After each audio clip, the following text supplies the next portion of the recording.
Salut, c'est Frédéric Delavier, l'auteur du guide des mouvements de musculation. Et ce soir, je vais vous parler du développé nuque et des principales pathologies que l'on peut rencontrer lors de l'exécution de ce mouvement. Alors, les principales pathologies que l'on rencontre ne sont pas au deltoïde, comme on pourrait s'y attendre, parce que c'est le principal muscle qui bosse, mais au supraépineux. Alors, où se trouve le supraépineux? Le supraépineux, il se trouve ici. Voilà.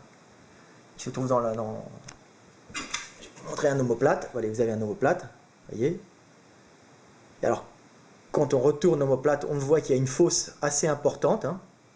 Et c'est dans cette fosse que se loge le supraépineux. Alors, pourquoi ce muscle est-il souvent lésé lors de la pratique du développé nuque? Eh bien, c'est simple. Quand vous développez pour arriver en position finale, les bras tendus, vous allez ici, vous voyez, il y a le supraépineux, vous allez coincer le supraépineux, voyez, entre la tête de l'humérus et la voûte de l'acromion qui est au-dessus. C'est une voûte ostéofibreuse. Il y a ici l'acromion, ici la clavicule, et il y a un petit ligament ici. Alors c'est le rabotage, il va y avoir un rabotage quand vous allez lever le bras, du tendon, du supraépineux à ce niveau-là.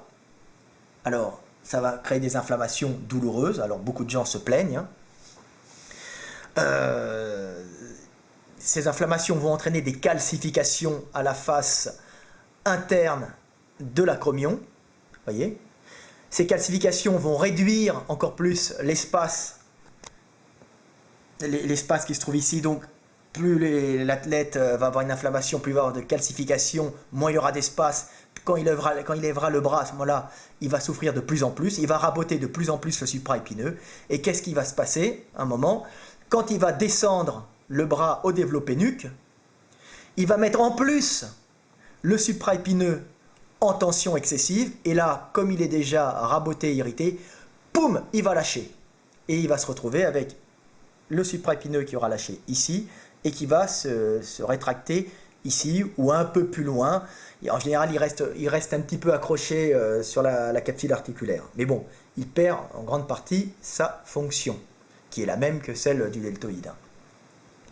Donc c'est une pathologie particulièrement embêtante et surtout douloureuse.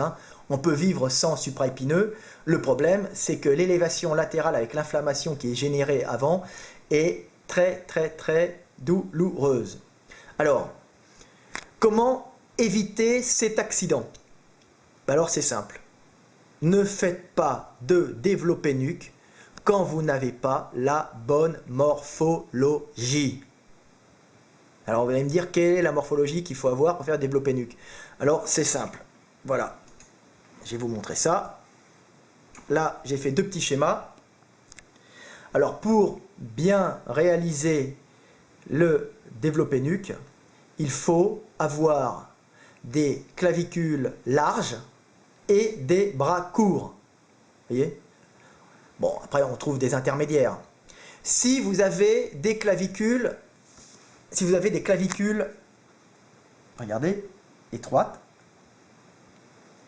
ici, vous avez clavicule étroite, voyez, vous aurez du mal à descendre la barre, voyez, parce que l'omoplate ne va pas basculer, ici. Voyez, tout le mouvement se fera au niveau de l'humérus, toute la bascule.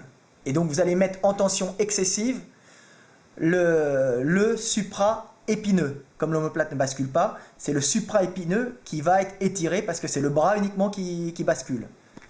Tandis que celui qui a des clavicules larges, lui, pour une descente, pour un angle inférieur de fermeture de l'humérus par rapport à l'omoplate, il va descendre la barre de façon importante. Voyez, donc il ne l'étirera pas. Il aura beau descendre la barre au niveau très bas, il ne va pas étirer le supraépineux. Voyez. Pareil, une autre morphologie qui fait que on va tirer excessivement sur le supraépineux. c'est le fait d'avoir de longs bras et particulièrement de longs avant-bras.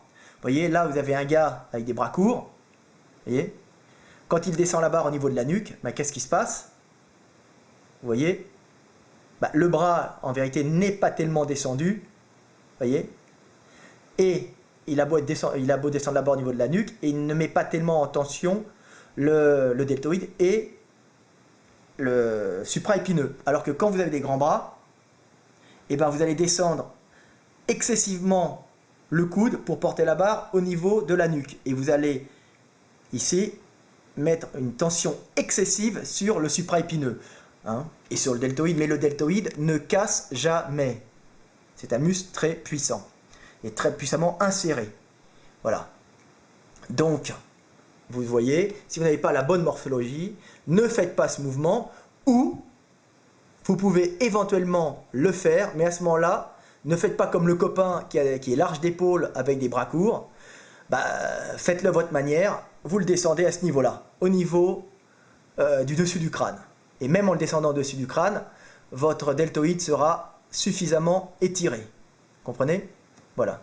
Alors je vous montre encore des photos. Il y a des gars extrêmement puissants. Voilà, je vous montre une photo pour vous instruire un peu. Ça, c'était David et Paul, les frères Barbarian, temps de ma jeunesse, qui levaient des poids importants. Là, vous avez 320 pounds, ce qui revient à peu près à 160 kilos. Donc voilà. Bon, ben salut les petits gars, et puis j'espère que ça vous a servi. Alors, si vous n'avez pas la bonne morphologie, ne faites pas de mouvements complets. Faites des mouvements complets uniquement si vous êtes large d'épaule avec les bras courts.